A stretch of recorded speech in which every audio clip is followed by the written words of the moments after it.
Začiatkom februára začalo mesto realizovať rekonštrukciu bývalého hotela Šport. Do 10 mesiacov, teda do konca tohto roka, by tu malo vzniknúť 24 nájomných bytov.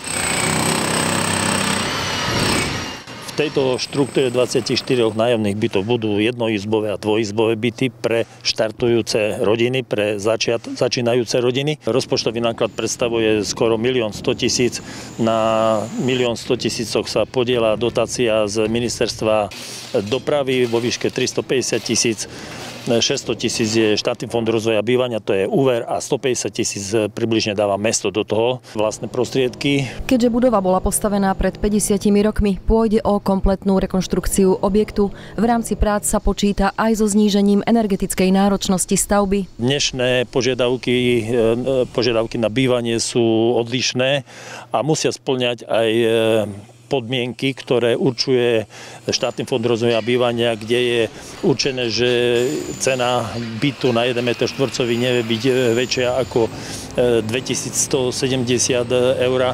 Jednoizbový byt nesmie byť viac ako 30 m štvorcových. Dvojizbový byt, ktorých máme tu dva, nesmie byť väčšie ako 40 m štvorcových. Sú to technické parametre, ktoré bolo treba splniť, a splnenie týchto podmienok bolo veľmi náročné. Podľa zástupcu primátora mesta stavebná firma, ktorá práce realizuje, je skúsená, čo dáva záruky, že rekonštrukcia bude ukončená v termíne. Robíme všetko preto, aby to tak bolo.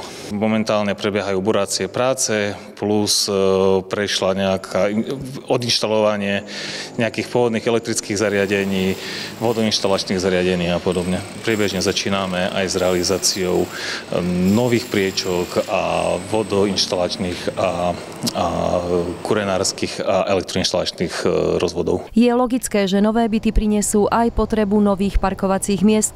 Vedenie mesta si uvedomuje, že objekt stojí v blízkosti existujúcej zástavby rodinných domov, kde priestorové možnosti sú značne obmedzené. My tento problém poznáme a paralelne s problematikou rekonštrukcie tohto objektu pripravujeme, už dnes máme k dispozícii architektonickú štúdiu modernizácie zimného štadióna.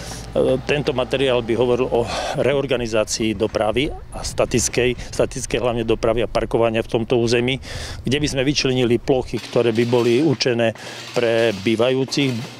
Potom budú plochy pre prevádzku zimného štadiónu a potom zvyšné plochy by boli aj vyznačené vodorovným, aj zvislým dopravným značením by boli vyčlenené pre verejnosť, hlavne pre verejnosť v tom období, keď v tej dopravnej špičke sú tu športové podujatia, nemusí to byť len hokej. Desiatky mladých rodín zo Spišskej Novej Vsi by mali nové bývanie získať symbolicky na Vianoce. Mesto Spišská Nová Ves eviduje vyše 60 žiadateľov o nájomný byt. O tom, komu byt pridelia, bude rozhodovať v závere tohto roka komisia.